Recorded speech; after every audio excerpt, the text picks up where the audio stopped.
그리스도인의 10가지 습관이라는 주제로 하나님 말씀 같이 나누고 있습니다. 오늘은 네 번째 시간으로 한번 읽어보겠습니다. 시작. 탁월한 그리스도인은 마음을 지키는 습관이 있습니다. 마음을 지키는 습관이 있습니다.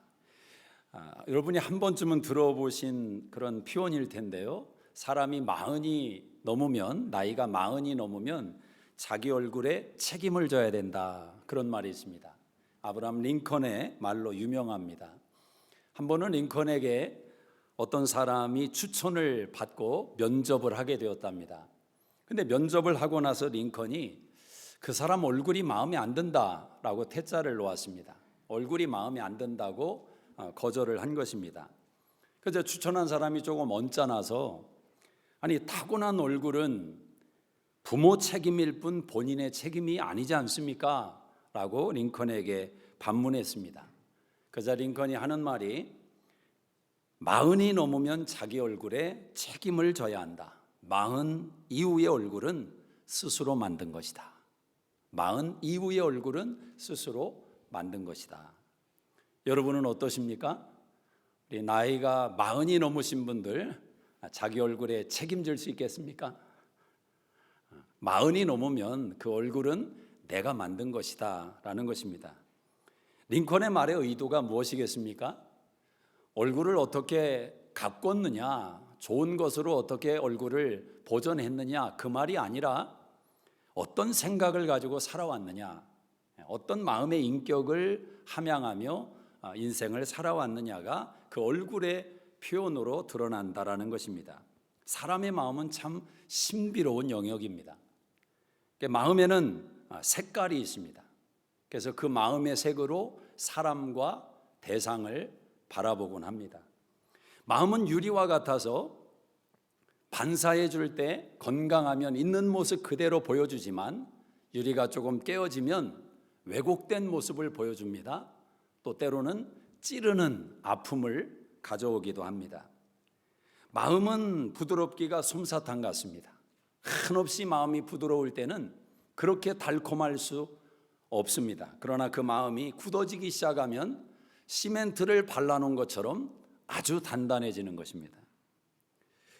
사람들이 흔히 쓰는 표현 가운데 그런 말이 있죠. 마음 먹기에 달렸다. 마음 먹기에 달렸다. 눈에 보이지 않지만 우리 삶을 컨트롤해 나가는 그 출발점이 마음이라는 이야기입니다. 마음이 삶의 온도를 결정한다는 것입니다. 마음에는 힘이 있습니다. 그래서 그 마음의 힘을 발휘하는 사람들이 인생을 만들어가는 내용이 남다른 것입니다. 이 마음의 힘을 실제로 사용해 보는 거죠. 아인슈타인의 표현에 빌리면 사람이 뇌에 가지고 있는 능력에 인간은 5% 10%도 절대로 그 이상을 활용하지 못하고 산다라는 겁니다. 자, 그렇다면 우리 마음도 마찬가지일 것 같습니다. 마음의 힘을 얼마나 사용하며 살아가느냐, 하나님이 주신 마음의 능력을 얼마나 개발하며 살아가느냐. 에디슨에게 한 사람이 이렇게 질문을 했다고 합니다. 전기라는 것이 도대체 무엇입니까? 발명왕 에디슨에게 물었을 때 그가 대답하기를, 전기는 실제하는 것이니까 그냥 전기를 사용하라. 전기는 보이지 않지만 분명히 존재하는 거니까 전기를 써보라는 것입니다. 선풍기도 돌려보고 히터도 돌려보고 핸드폰도 차지를 하고 그 내용들을 하나하나 사용해 가다 보면 전기라는 것의 유용함을 경험하게 된다라는 거죠. 전기의 힘을 맛볼 수 있다라는 것입니다. 중요한 것은 이것입니다. 마음이 있다는 것을 우리가 알지만 그 마음이 무엇인지에 대해서는 신비입니다. 그러나 마음을 일단 사용해 보는 사람, 마음의 힘을 경험해 보는 사람은 그 마음의 증거를 삶 속에서 경험하게 된다라는 겁니다. 마음을 먹고 한번 실행에 옮겨 보라는 것입니다. 사람은 마음으로 살아가는 것입니다. 사람이 마음은 여러 가지 생각과 정보와 이런 자극들이 주어질 때 반응으로 나타나는 것이 마음의 표현인 것입니다. 그래서 어떤 때는 고요한 호수처럼 평온한 마음을 경험할 때가 있고, 또 때로는 거친 파도가 휘몰아치는 것처럼 마음이 요동칠 때가 있는 것입니다. 여러분, 사람의 마음이 얼마나 중요합니까? 유명한 격언이 있죠. 얼굴이 예쁘다고 여자냐? 마음이 고와야 여자지. 근데 오직 여자뿐이겠습니까? 사람은 마음이 고와야 됩니다. 사람은 마음을 남기는 것입니다. 누가 오래 기억에 남습니까? 마음을 남긴 사람이 오래 기억에 남습니다. 부모도 자녀에게 재산만 남겨놓으면 1년 안 가서 다 부모 잊어버립니다. 재산만 내 수중에 들어오면 부모는 더 이상 기억의 대상이 아닙니다. 그러나 마음을 남겨놓은 부모, 마음의 기억을, 생각을 남겨놓은 부모는 오래 간단 말입니다.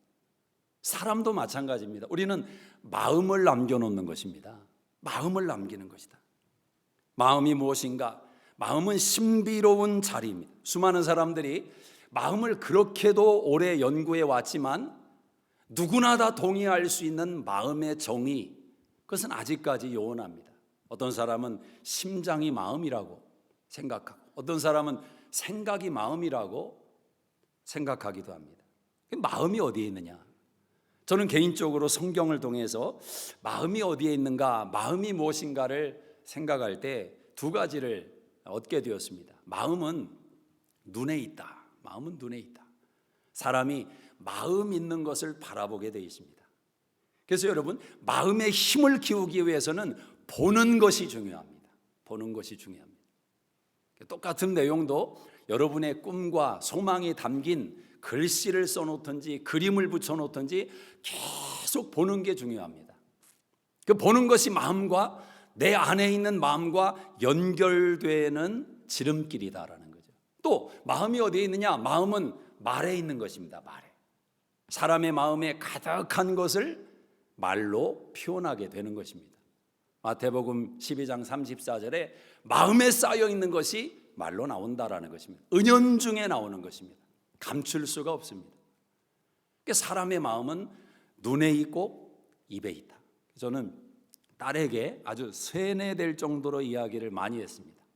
그래서 마음이 어디 있느냐 딸에게 물으면 이제는 대답을 합니다. 잊어먹지를 않아요. 가끔씩 까먹었나 해서 물어보는데 기억을 합니다.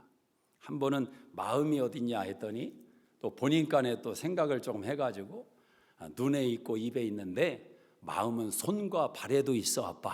그래. 왜냐하면 마음 있는 곳으로 간다는 거예요. 발이. 그게 네 말도 맞다. 왜 자꾸 이렇게 반복해서 마음에 대해서 이야기를 하냐면 여러분, 결국 인생은 마음으로 결정되는 것 아닙니까? 마음이 만들어내는 거 아닙니까? 근데 사람들이 자기 안에 있으면서도 그 마음에 대해서 질문하지를 않습니다. 마음에 대해서 생각하지를 않습니다. 사단은 절대로 우리에게 시험을 주고 우리를 공격한다고 하지만 사단은 그저 우리의 마음을 한번 자극하는 것뿐이지 우리 인생을 망치는 것은 우리 자신입니다. 우리 자신이 엉클어 놓는 거지 사단 자체가 우리 인생을 망쳐 놓는 게 아니라 말입니다. 우리의 마음을 건드린다라는 거죠. 마음은 신비로운 것입니다. 한 사람의 인생은 결국 마음의 색깔로 결정됩니다. 마음이 어두우면 현실의 삶이 아무리 장밋빛으로 화려해도 그 사람은 지옥입니다. 그러나 지옥 같은 현실에 놓여 있어도 그 마음이 천국이면, 마음이 밝으면 그 사람은 천국의 삶을 살아간다라는 것입니다. 마음이 중요하다. 우리 예수님은 이 마음의 수준을 어디까지 높여놓으셨냐면 내 마음에 천국이 임하였느니라. 천국이 어디에 있느냐? 여기 있다 저기 있다 하지 말라는 겁니다. 네 마음에 있다. 천국이 너의 마음에 임했다고 누가복음 17장 21절에 말씀을 합니다. 사도 바울이 갈라디아 4장 19절에 그리스도의 형상을 이루기 위해서 노력한다고 고백했는데 결국 하나님의 형상을 회복한다는 게 뭡니까? 우리의 마음을 변화시키는 겁니다. 로마서 12장 2절에 마음을 새롭게 함으로 변화를 받아. 마음을 새롭게 하라. 마음을 새롭게 하라. 그게 가장 중요하다는 겁니다. 구원의 출구가 어디입니까? 마음이라는 것입니다. 로마서 10장 10절에 마음으로 믿어 의에 이르고 입으로 신하여 구원에 이른다. 그 마음과 입이 연결되어 있는데 마음에서부터 구원이 출발한다라는 거예요. 마음. 자, 그러면 마음이 눈이고 마음이 입술이고 마음이 구원의 출구이고 그 마음에 대한 이해가 생겼다고 할 때 두 번째로 우리가 생각해야 될 것은 오늘 잠언의 교훈처럼 그 마음을 지켜야 된다. 무릇 지킬 만한 것 중에 더욱 내 마음을 지켜라. 인생은 지킬 게 많습니다. 건강도 지켜야 되고 물질도 지켜야 되고 자녀도 지켜야 되고 요즘 세상은 하도 어순선해서 와이프도 지켜야 됩니다. 남편은 더더욱 말할 것도 없습니다. 지켜야 돼요. 가만히 내두면 온전하지가 않아요. 지켜야 돼요. 몽둥이 하나씩 들고 지켜야 돼요. 다 지켜야 되는데 그것보다 더 중요한 것은 마음을 지켜라. 아멘이십니까? 왜 그랬을까? 왜 이렇게 마음을 지키라고 더욱 지킬 것이 마음이라고 했을까? 우리는 두 가지를 생각해야 됩니다. 무엇으로부터 마음을 지키느냐, 한 가지를 생각해야 되고, 두 번째는 왜 지켜야 되느냐, 무엇을 위해서 지켜야 되느냐. 이 두 가지가 지킨다는 표현 속에 담겨 있습니다. 먼저 누구로부터 마음을 지켜야 되느냐. 오늘 잠언에는 구체적인 내용이 없지만 성경 전체를 들여다보면 사단 마귀로부터 마음을 지켜야 된다. 사단 마귀로부터 마음을 지켜야 된다. 고린도후서 4장 4절에 믿지 아니하는 자들의 마음을 혼미하게 하여 그리스도의 영광의 복음의 광채가 비추이지 못하게 한다. 누가? 사단이. 우리의 마음을 어둡게 만드는 것입니다. 우리의 마음을 혼미하게 만드는 것입니다. 그래서 복음의 영광을 비추임을 받아야 구원을 받는데 어둡게 만들어 버리는 거죠. 그 복음의 빛이 들어올 수 없도록 캄캄하게 만들어 버리는 거예요. 어디를? 마음을 어떻게 공격을 받는가? 여러분, 마음은 꼭 정원과 같은 것입니다. 그 정원에 씨앗이 뿌려지는 것입니다. 그 씨앗이 자라서 결실을 맺는데 사단은 생각의 씨앗을 던지는 겁니다. 여러분, 사단이 내 인생을 이렇게 만들었다, 사단이 내 운명을 이렇게 만들었다, 그렇게 책임 전가할 수 없습니다. 사단이 하는 것은 대부분 생각만 던지는 겁니다. 그 생각을 내가 붙들고 내가 키우고 내가 열매를 맺게 만드는 것입니다. 책임은 결국 나에게 주어지는 겁니다. 몸 안에서 몸 밖에서 진행되는 인생의 아픔들 대부분의 내용이 어디에서 오느냐, 무엇 때문에 오느냐? 생각에서 시작되는 겁니다. 생각. 때로는 무지에서 잘못 선택합니다. 때로는 욕심 때문에 선택합니다. 대다수의 내용이 우리 마음으로부터 시작된다라는 겁니다. 가정의 아픔에 관한 영상을 하나 좀 보았습니다. 이제 10대 초반의 아들이 엄마에게 쏟아붓는 욕설을 듣게 되었습니다. 그 자녀 입에서 엄마 죽이고 싶다, 너는 내 인생의 걸림돌이야, 나가, 꺼져, 죽어. 입에 담을 수 없는 정말 거친 말들이 다른 타자가 아니라 아들, 내가 낳은 아들, 그것도 이제 10살 간 넘은 아들의 입에서 그런 말이 쏟아져 나오는 거예요. 기가 막히죠. 이 엄마의 마음은 벌써 수백 번도 더 찢어졌죠. 방송을 찍고 있는데 그런 말을 할 정도면 두 사람만 있을 때는 무슨 말이 나오겠습니까? 그런데 그 뒤로 이렇게 가보면 그 아이가 왜 그런 아이가 되었는가? 대부분 그런 문제를 다루는 내용을 마지막까지 보면은 틀림없습니다. 어김없이 그 부모의 문제가 등장을 합니다. 부모 안에 생각이 고정되어 있는 게 있습니다. 그 부모도 누군가에게 받은 상처죠. 그 내용을 가지고 자녀를 그렇게 만들어버린 것입니다. 만들어버린 거예요. 자녀를 양육할 책임이 있는데 그 양육하는 방식 속에서, 생각 속에서 자기도 모르게 그렇게 만들어버린 거예요. 그 열매를 그대로 따먹고 마는 거죠. 그 생각 안 바꾸면, 그 마음 안 바꾸면 그 지옥을 누가 경험하느냐? 본인이 경험하는 겁니다. 본인이. 지옥은 내가 만들고 있는 것입니다. 내가 지금 삶 속에 지옥을 불러오고 있는 것입니다. 요한복음 13장 2절에 가룟 유다의 생각에 예수 팔 생각을 사단 마귀가 넣어줬다. 사단은 그냥 생각만 던지고 갑니다. 그 생각을 붙들고 고민하는 것도 가룟 유다이고, 그 생각을 붙들고 키워가는 것도 가룟 유다이고, 그 생각을 붙들고 대제사장을 찾아가서 은 30을 요구하는 것도 가룟 유다이고, 사단은 예수 팔 생각을 넣어줍니다. 그러므로 여러분의 생각이 다 여러분의 생각이라고 착각하면 안 됩니다. 내가 생각하는 건데, 내 생각인데, 그렇지 않습니다. 지혜로운 사람은 자기 생각부터 점검하는 것입니다. 지금 내 생각 속에 들어와 있는 사단의 씨앗이 뭐냐라는 겁니다. 사단이 던져준 생각이 뭐냐라는 것입니다. 자, 그렇다면 이 마귀가 사용하는 무기가 있을 것 아닙니까? 무작정 생각으로 공격하는 건 아닐 거 아닙니까? 마귀의 제일 강력한 무기는 뭐냐? 마음의 욕심이라는 겁니다. 욕심.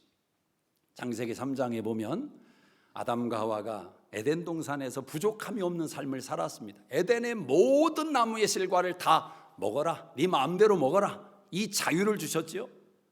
근데 하나님께서 선악을 알게 하는 나무의 실과만은 먹지 마라, 하나를 금하셨습니다. 자, 999가지를 허락하고 하나를 금했다면 산술적으로 그것은 완전한 자유를 준 겁니다. 하나님이 아담과 하와에게 완전한 자유를 주셨습니다. 근데 인간은 그 한 가지가 목마른 겁니다. 내가 누리고 있는 999가지의 자유는 별 볼 일 없어 보이고, 내가 얻지 못한 한 가지, 선악을 알게 하는 나무, 그것만 눈에 들어오는 겁니다. 언제? 사단이 생각을 집어넣으면. 그래서 여러분, 어느 순간에 너무 한 가지 생각에 몰두할 때가 있잖아요. 좋은 것도 아닌데 나도 모르게 막 한 가지 생각에 몰입이 되고 있습니다. 그 생각대로 끌려가다가 여러분 인생 큰일 나는 겁니다. 반드시 거기에는 함정이 있다. 한 발자국 물러나서 생각해 보면 그게 그렇게 중요한 생각이 아니었습니다. 근데 그때는 그 생각밖에 나지 않는, 그렇게 만들어 버리는 거예요. 그 선악과를 따먹었을 때는 모든 자유를 다 잃어버리게 되는 겁니다. 완전한 노예가 되어버리는 겁니다. 사단 마귀는 그렇게 욕심을 자극해서 인생을 넘어뜨린다는, 욕심이 잉태한 즉 죄를 낳고 죄가 장성한 즉 사망을 낳느니라. 진리 아닙니까? 왜 나락으로 떨어지는 겁니까? 왜 잘 나가던 인생이 한순간에 무너지는 겁니까? 거기에는 반드시 욕심이 있었다. 욕심이 있었다.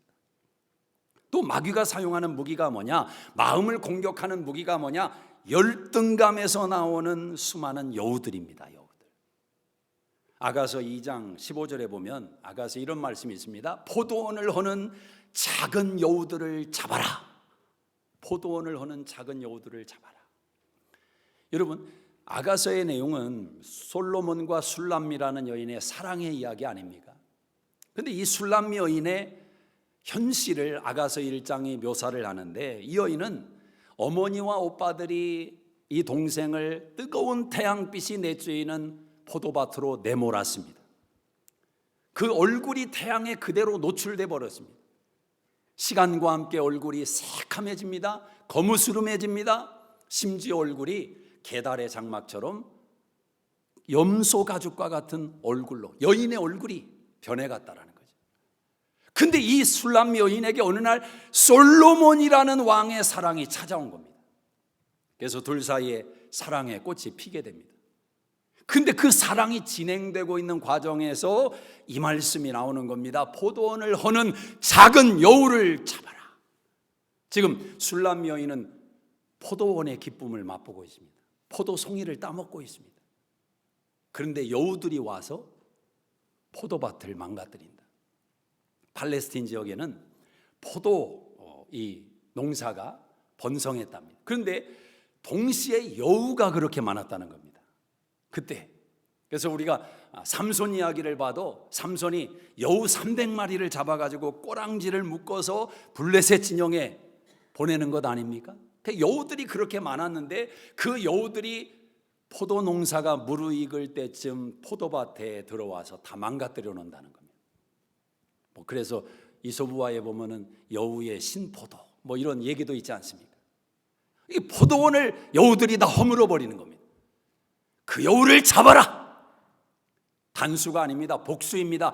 여우들을 잡아라. 술람 여인 마음속에는 여우들이 많이 공격을 해오는 겁니다. 사랑을 받았지만 불안한 거지. 이 사랑이 언제 떠나갈지. 저 사람이 나를 사랑하는 게 진짜일까?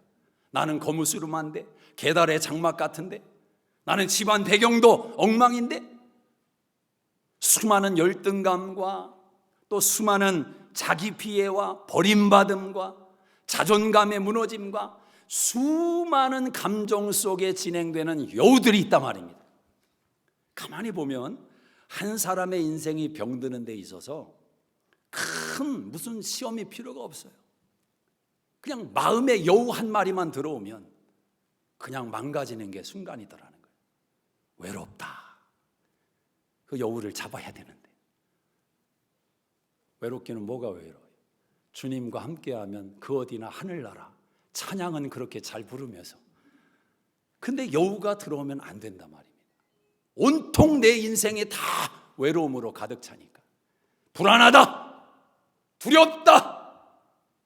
그 한 가지 사건이 내 인생 전체를 잿빛으로 만들어 버린단 말이에요. 그 여우는 가만히 얌전히 앉아있지 않습니다. 이리저리 돌아다니며 전체를 망가뜨리는 겁니다. 스스로 통제되지 않는 분노, 혈기 때문에 고생해 보셨습니까? 작은 이득 때문에 인격이고 삶이고 무너지는 아픔을 경험해 보셨습니까? 오늘도 일부 예배 마치고 집사님들하고 대화하는데 그런 사람이 있대요. 골프 운동을 하는데 아무것도 아닌데 한 번 실수했다고 그 사람들 앞에서 골프채로 그 그린을 막 내리치면서 화풀이를 한다는 거죠. 그러면 속으로 야, 저 사람하고 이제 운동 못하겠다. 그 생각이 절로 든다는 거예요. 그 사람인들 그러고 싶겠느냐는 거죠. 그 사람인들. 그 여우가 그렇게 하도록 만든단 말이에요. 그 작은 것 때문에. 수없이 다짐하고 결단하지만 여전히 넘어지는 게 무엇입니까? 이성에게 미혹되는 일들을 통해서 자신의 포도원이 엉망이 되는 것을 경험해 보셨습니까? 아이들을 사랑하고 인격적으로 키우고 싶은데 입에서 나가는 말이 너무 살벌합니다. 나도 모르게. 왜 그럴까? 왜 그럴까? 사단은 기가 막히게 우리의 약한 부분을 압니다. 그래서 그 부분을 딱 건드리는 겁니다. 에베소 4장 27절에 마귀에게 틈을 주지 마라. 마귀에게 틈을 주지 마라. 그러므로 사단이 공격하는 무기를 잘 아셔야 됩니다. 여러분의 마음이 가라앉을 때 내 마음이 왜 이렇게 가라앉지? 질문할 수 있어야 됩니다. 그리고 마음이 낙심되고 떨어질 때 조금 더 파고 들어가셔야 됩니다. 내가 무엇 때문에 지금 내 마음이 이러냐? 시편 42편에 보면 시편 기자는 자기 마음이 흘러가는 것을 지켜봤습니다. 내 영혼아, 네가 왜 낙심해하느냐? 너는 하나님을 바라라. 자기 마음이 내려가는 것을 보면서 하나님께 올려보내는 것입니다. 이게 실력입니다. 가만히 내버려 두면 마음이 가라앉지요. 몸도 가라앉지요. 생각도 가라앉지요. 삶도 가라앉지요. 그 가라앉은 사람 때문에 옆에 사람도 가라앉습니다. 참 이상합니다. 집안에서 누가 한 명 갑자기 가라앉으면 같이 다 가라앉습니다. 그걸 일으켜 세워야 된다. 어떻게 마음을 알 수 있느냐? 마음의 숨은 여우를 어떻게 잡아내느냐? C.S. 루이스의 책 가운데 지하실에 있는 쥐를 잡는 방법을 이야기하면서 그는 이렇게 말을 합니다. 지하실에 쥐가 있는지 없는지를 알기 위해서는 소리를 내면서 지하실에 가서 불을 켜면 안 된다. 그럼 다 숨어버린다는 겁니다. 어떻게 해야 되느냐? 살금살금 가서 갑자기 불을 켜라는 겁니다. 갑자기. 놀랬죠? 갑자기. 그러면 쥐가 못 도망가고 정체를 드러낸다는 거예요. 사람이 자기 마음속에 숨어있는 깊은 곳에 숨어있는 나를 근본적으로 힘들게 만드는 걸 나도 몰라요. 갑자기 돌발적인 상황에 그게 나올 때가 있습니다. 그걸 발견해야 되는 거예요. 그걸 잡아내야 되는 거예요. 자, 마귀로부터 마음을 지켜야 합니다. 자, 그렇다면 무엇 때문에 왜 마음을 지켜야 되느냐? 오늘 잠언이 말합니다. 생명의 근원이 이에서 난다. 마음에서 생명의 근원이 난다. 이 근원이라는 말은 나오다, 솟아나다, 출구라는 말입니다. 삶의 활력과 기쁨과 에너지가 어디에서 나오느냐? 그 출구가 마음이라는 것입니다. 살고 죽는 것이 마음에서부터 시작된다. 저와 여러분의 인생이 마음을 어떻게 지키느냐로 결정된다라는 거예요. 마음만 잘 지켜도 인생은 성공합니다. 사실 삶에 육신적인 연약함들의 이유가 무엇입니까? 질병이 왜 생기는 겁니까? 왜 인간관계 갈등이 생기는 겁니까? 다 마음에서부터 마음 관리를 잘못해서 생기는 겁니다. 아이, 목사님, 질병하고 마음 관리하고 무슨 상관이 있습니까? 상관이 있습니다. 절대로 상관이 있습니다. 물론 부모로부터 제너릭 받은 질병의 요소도 있지만 대부분은 마음 관리가 안 돼서 질병에 노출되는 겁니다. 예를 들면 여러분, 오늘 여러분이 마음의 힘을 믿고 결단하고 한 달 동안 여러분이 마음 관리를 들어갑니다. 건강에 대해서. 그러면 한 달 뒤에 여러분의 건강은 오늘보다 분명히 좋아집니다. 분명히 좋아집니다. 뭐 인간관계도 마찬가지입니다. 오늘 이 아침에 결단하고 마음 관리에 들어갑니다. 그리고 한 달 동안 그 마음 관리를 하면 여러분의 가정은 지금 오늘보다 훨씬 더 좋아집니다. 아니, 사실 아닙니까? 마음 관리가 안 돼서 먹지 말아야 될 걸 먹는 거고, 먹어야 될 것을 안 먹는 거고, 해야 될 일을 안 하는 것이고, 하지 말아야 될 일을 하는 것이고, 머리는 통제가 되는데 머리는 다 알고 있어요. 여러분, 건강에 좋은 걸 모릅니까? 어떻게 하면 인간관계가 나아진다는 걸 몰라서 못하는 겁니까? 정녕? 다 알고 있는데 안 돼요. 머리는 통제가 되는데 육신이 본능이 말을 듣지 않습니다. 자기가 원하는 대로만 갑니다. 이런 사람을 일컬어 전문 용어로 환장한 사람이다. 몸이 이끄는 대로만 간다 말입니다. 이 통제를 안 받아요. 통제를. 제가 이 설교를 준비하니까 또 깨닫게 된 은혜도 있겠지만, 제가 금요일 저녁에 깨달은 게 하나가 있습니다. 제가 금요일 이제 예배를 마치고 기도하고 한 10시 좀 넘어가지고 갈 때 참새가 방앗간을 들리는 것처럼 꼭 들리는 데가 있었습니다. 맥도날드를 들려요. 맥도날드. 가면은 모카 프라페라는 아이스 음료가 있습니다. 언제 한번 어느 집사님이 그걸 사가지고 교회를 와서 맛을 보게 되었는데, 이게 달콤한 게 맛있더라고요. 근데 금요일 저녁에 11시가 가까운 시간에 그걸 왜 마시냐고요. 왜 마시냐. 근데 꼭 들려야 되겠어. 들려. 사가지고 마시면서 가면 좋아요. 좋아. 근데 문제가 뭐냐. 토요일 날 아침에 일어날 때 속이 거북한 거예요. 이번 주도 제가 집사람한테 그렇게 고백했습니다. 안 마셔야 되겠다. 안 마셔야 되겠다. 아는데도 여전까지 안 됐어요. 오늘 이렇게 설교를 해놨으니까 여러분, 몰라서 안 하는 게 아닙니다. 절대 모른다고 말하면 안 돼요. 알아요. 지금보다 더 내 인생이 나아질 수 있는 길을 알아요. 방법도 알아요. 길도 알아요. 그런데 갈 수가 없어요. 그 힘이 없어요. 마음에 힘이 없단 말이에요. 한 걸음 더 나가서, 사실 서점에 가보면 제일 많이 팔리는 책이 뭡니까? 대부분 자기계발서입니다. 자기계발서의 대부분은 마음 관리입니다. 어떻게 마음을 잘 다스릴까? 세상 사람들이 거기에 다 관심을 갖습니다. 왜? 마음 관리하면 나아지니까. 이건 세상도 다 알아요. 여러분, 회사에서도 위로 올라갈수록 그 사람들에게 요구하는 게 무엇이겠습니까? 전문적인 지식, 기술, 습득? 아닙니다. 자리가 올라가면 올라갈수록 그 사람들에게 요구되는 건 마음 관리입니다. 기술은 저기 출발하는 사람들이 가지고 있는 겁니다. 만들어내는 것은 거기에서 이루어지는 거예요. 문제는 뭐냐? 마음 관리. 마음 관리. 그래서 유명한 오너들이 종교를 가져도 좀 정상적인 기독교 안에 들어오면 너무 좋은데 이상한 데 이렇게 빠지는 경우들이 있습니다. 요즘 무당으로 한국에서 양쪽 진영이 난리잖아요. 종교 이런 정치 이런 걸 떠나서 무당들이 가장 판을 치고 인기 얻는 때가 언제냐? 선거철입니다. 선거철. 그럼 왜 사람들이 그렇게 무당들에게 현혹되냐? 마음 관리 때문에. 마음이 너무 힘들으니까. 저는 제일 안타까운 게 예수 믿는 사람들이 그 세상 사람들보다 마음 관리가 안 되는 거. 이게 문제예요. 여러분, 마음을 잘 다듬으셔야 돼요. 마음을 다듬는 게 왜 중요하냐? 생명의 근원이 여기에서 나온다. 활력이, 용기가 여기에서 나온다.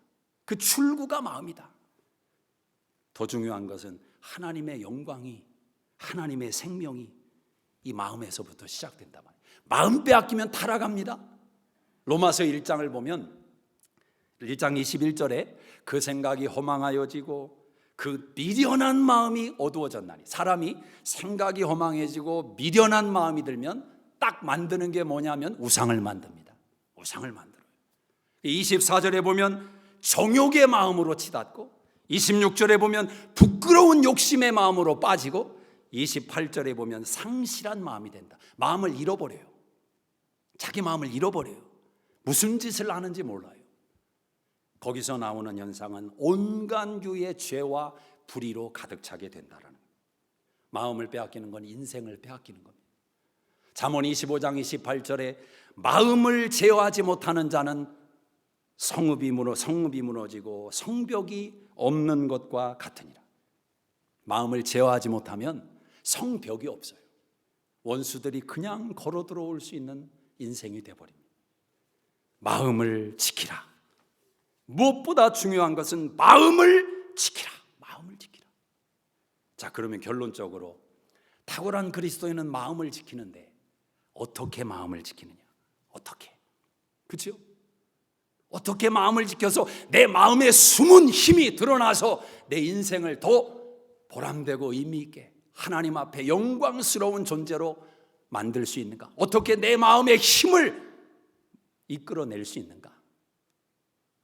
그 첫 번째 비결은 가장 심플한 겁니다. 하나님의 말씀과 기도로 마음을 지켜라. 잠언 6장 21절에 잠언 7장 1절에 내 마음판에 하나님의 말씀을 새기라. 마음판에 하나님 말씀을 새기라.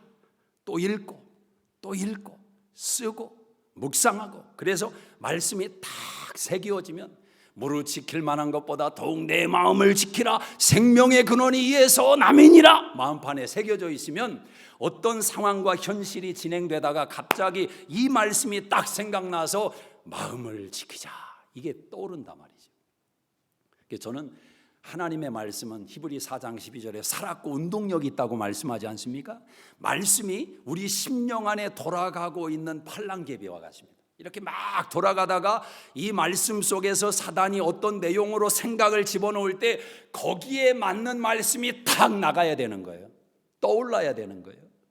그러면 그 시험을 이겨낼 수가 있습니다. 갑자기 막 혈기가 나고 내 입에서 갑자기 분노의 말이 쏟아지려고 할 때, 그때 여러분의 마음속에 생각 속에 떠오르는 하나님의 말씀이 있어야 된다는 거예요. 어떤 말씀이든지 그 순간의 시험을 이겨낼 수 있단 말이에요.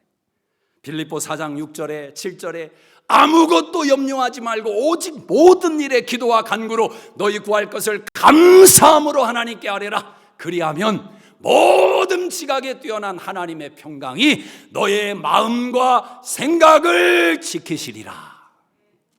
얼마나 중요한 말씀이에요. 하나님의 평강이 내 마음과 생각을 지키시리라. 하나님의 말씀과 기도로 마음을 지키라는 겁니다. 두 번째는 탁월한 그리스도인은 어떻게 마음을 지키느냐? 자기를 부인함으로 마음을 지킵니다. 나를 부인함으로. 앤서니 라빈스라는 사람이 있습니다. 이분이 자신의 책에서 마음의 단식이라는 말을 합니다. 사실 자기 개발서인데 내 안에 잠든 거인을 깨워라, 가장 많이 팔린 책이기도 하죠. 굉장히 두껍습니다. 근데 그 내용들 가운데 굉장히 기독교적인 컨셉들이 많이 묻어나는 요소도 봅니다. 마음의 단식이라고 표현을 했어요. 이 사람의 내용은 뭐냐면 마음의 감정과 또 생각을 훈련하기 위해서 일주일을 정하고 부정적이고 건강하지 않은 탐닉하는 골몰하는 생각들을 밀어내라는 거죠. 그런 생각을 하지 않기로 결단하고 한 주를 단식을 내라. 그러면 마음의 변화가 일어난다라는 거예요.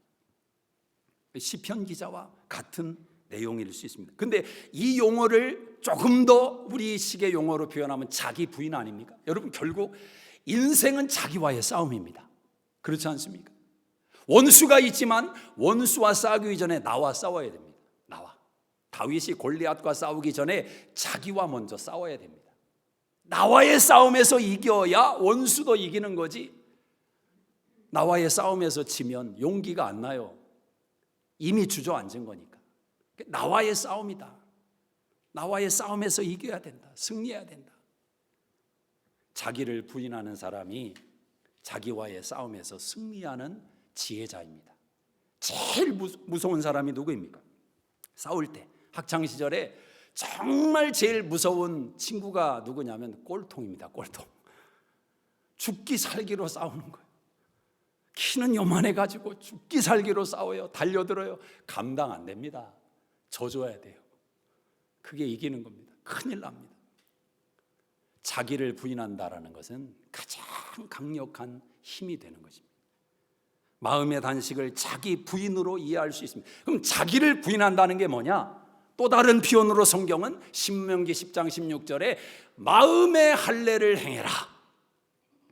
로마서 2장 29절에 육신의 할례를 행하지 말고 마음의 할례를 행하라. 여러분, 유대인들의 죄가 무엇입니까? 그들의 실수가 무엇입니까? 몸의 할례를 행한 증거를 가지고 나는 하나님의 백성이네 나름대로 자랑합니다. 그러나 마음은 하나님 보실 때 엉망이었단 말이죠. 그러니까 하나님이 말씀합니다. 마음의 할례를 받아라. 4대째 그리스도인 집안인 것을 자랑하기 전에 지금 내 마음이 하나님 앞에 어떻게 가 있는지를 생각해야 됩니다. 3대째 목사의 가정에서 태어난 것이라는 훈장을 내세우기 전에 내 마음속에 주님이 주인 되시는 그 내용이 있어야 된다. 마음을 잘라야 된다. 생각을 잘라야 된다. 하나님의 말씀은 검입니다. 그 검으로 생각을 자르는 능력이 있어야 됩니다. 이 생각은 유익하지 않다. 이 생각은 도움이 안 된다. 이 생각은 필요 없다. 자를 수 있는 능력이 있어야 된다. 잘라야 돼요. 탁월한 그리스도인은 자기를 부인한다. 또 한 가지, 어떻게 자기를 싸움에서 이겨낼 수 있고 마음을 지킬 수 있느냐? 예수의 겸손한 마음을 가지고 자기 마음을 지키는 겁니다. 예수님의 겸손한 마음. 사실 사람들이 겸손이라고 하면 어떤 현상을 생각하냐면 자기 주장을 많이 안 하는 사람, 고집 피우지 않고 확신이 부족한 것처럼 여기도 맞추고 저기도 맞추고, 아이 그래요, 맞아요, 이런 사람을 되게 겸손하다고 생각을 합니다. 근데 여러분, 겸손은 그게 아닙니다. 오히려 그런 경우에 더 교만할 수도 있습니다. 겸손이 뭐냐? 겸손이라는 단어 가운데 이런 의미가 있습니다. 땅으로부터. 겸손한 사람은 나의 출신 배경을 아는 겁니다. 나는 땅에서 왔다. 전도서 3장 20절에 다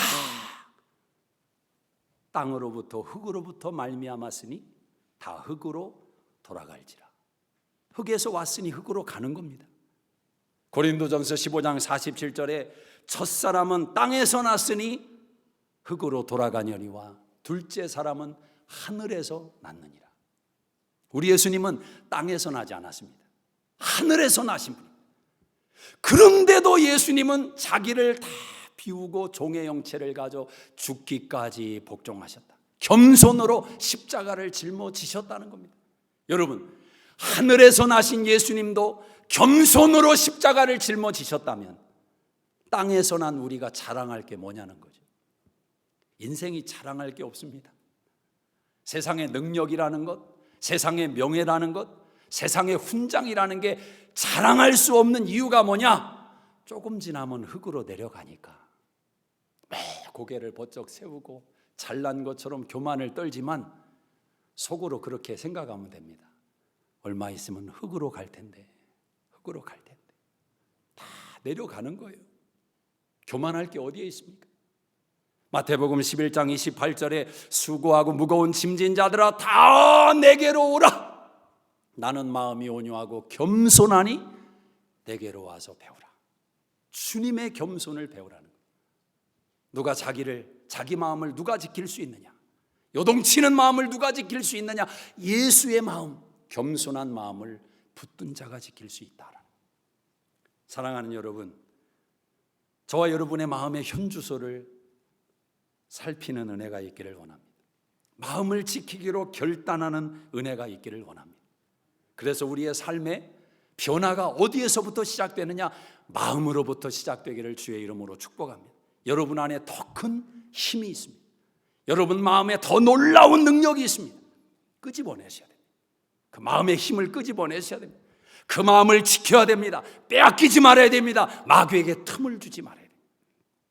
근데 여기 한 가지만 더 첨가해 드리면, 아무리 마음을 지켜도, 아무리 노력해도 우리의 수고와 노력은 한계가 있다라는 것. 저는 여기에 기독교의 가장 큰 은혜와 능력이 있다고 생각합니다. 무슨 말이냐면 세상 사람도 마음 지키는 것에 몰두합니다. 아까 말씀드린 대로 자기 개발서가 다 마음 지키는 겁니다. 마음을 지켜야 건강도 얻고, 마음을 지켜야 물질도 얻고, 마음을 지켜야 명예도 얻고, 그래서 세상은 다 마음 지키는 데 몰두합니다. 근데 여러분, 세상도 그렇게 마음을 잘 지키지만 세상의 한계가 뭐냐? 어느 순간이 되면은 놓아버린단 말이에요. 마음 지키려는 마음을 놓아버립니다. 세상에서 80, 90, 100살이 되도록 끝까지 마음 지키는데 몰두하는 사람, 탁월한 사람 외에는 거의 없습니다. 다 놓아버리는 겁니다. 마음이 가는 대로 그냥 내버려 두는 겁니다. 그리고 결국은 힘이 빠져 세상이 흙으로 돌아가는 것인데, 우리 예수 믿는 사람들은 그 마지막 순간까지도 마음을 지킬 수 있는 비결이 있는데, 그 비결은 우리에게서 나오는 것이 아닙니다. 성경이 말씀합니다. 하나님이 우리의 마음을 지켜주신다. 우리가 힘써 마음을 지키라고 성경이 우리에게 도전하지만 하나님은 내버려두지 않습니다. 고아처럼 버려두지 않습니다. 너희가 너희의 마음을 지켜라. 거기서 끝나는 게 아니라 내가 너희의 마음을 지켜주겠다는, 죽음 너머에까지 내가 너희의 마음을 지켜주겠다고 말씀합니다. 그 하나님에게 맡기는 것입니다. 오늘부터 여러분이 이 훈련을 하셔야 됩니다. 마음으로부터 맡기는 겁니다. 주님이 지켜달라고. 내 건강도 주님이 지켜주십시오.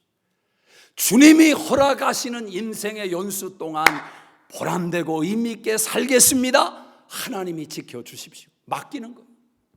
재물도 맡기고, 자녀도 맡기고, 직장도 맡기고, 사업도 맡기고, 우리 주님이 말씀하십니다. 요한복음 14장 27절에 나의 평안을 너희에게 주노니 내가 너희에게 주는 것은 세상이 주는 것과 같지 아니하니라. 두려워하지 마라. 염려하지 마라.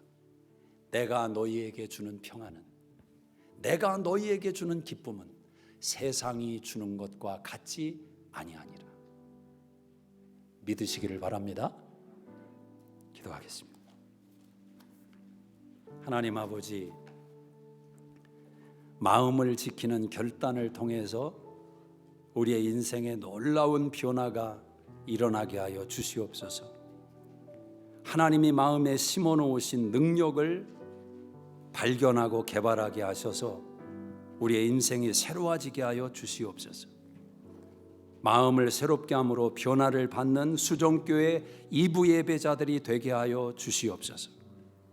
마음의 결단함으로 가정의 온도가 바뀌게 하시고, 직장과 사업장의 태도가 바뀌게 하시고, 신앙의 자세가 바뀌게 하여 주시옵소서.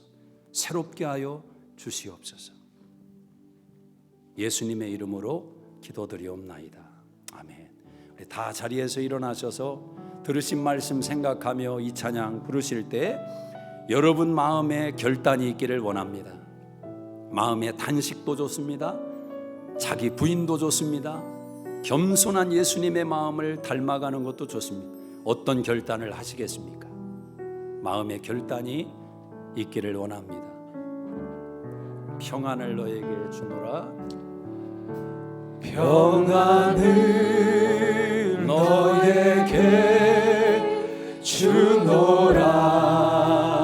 그렇습니다.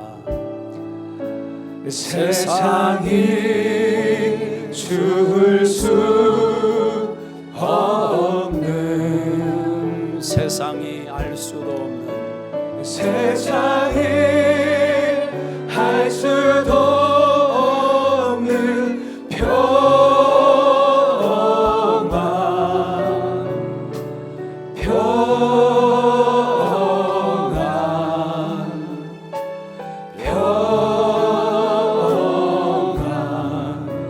평안을 내게 주노라. 눈을 감고 다시 한번 찬양합시다. 평안을 너에게, 평안을 너에게 주노라. 세상이 줄 수 없는, 세상이 줄 수 없는, 세상이 알 수도 없는, 세상이 할 수도 없는